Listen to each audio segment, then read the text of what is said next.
Father take the kingdom business. So, and where the word of God is, that's where the power of the Spirit is going.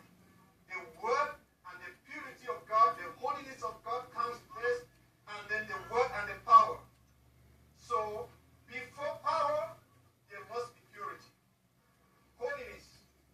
That is the nature of God. Holiness. When God establishes holiness in your life, there is just that great peace in your life. Each time the devil wants to cause problem, he wants to make you to sin against God. You know, from the beginning, Adam and Eve, they were in the Garden of Eden and they walked with God.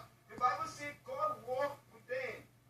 And after the fall of Adam and Eve, the fall of man, the only person that walked with God again was Enoch.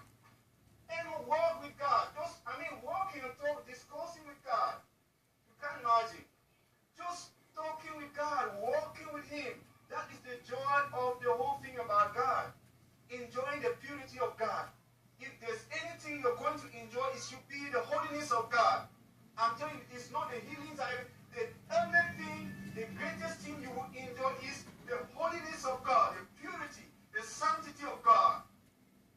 Which means that that's the reason when God comes to you, He wants to separate you from everything that pollutes your life, everything that causes your life to be dark.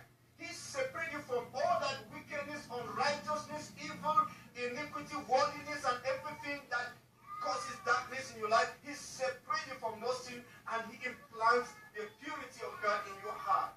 And it is that holiness of God that you enjoy. It's that holiness of God that is the blessedness of God. Every other thing, you hear Jesus say in the book of Matthew, say, seek ye first the kingdom of God and His righteousness.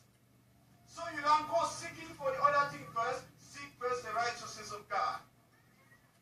And every other thing shall be added. So, most of the time, people pray amiss because they escape seeking the holiness of God and try to ask for things. The first thing first, the righteousness of God. One of the days, the Holy Spirit asked me a question. I was at work as I'm working, and the light came on me. And the Holy Spirit asked me a question. Say, what if you see the Father now? I said, I will just fall down, prostrate on my belly, and I'll begin to worship Him. As I said that, a power quick on me immediately. And I could feel peace in another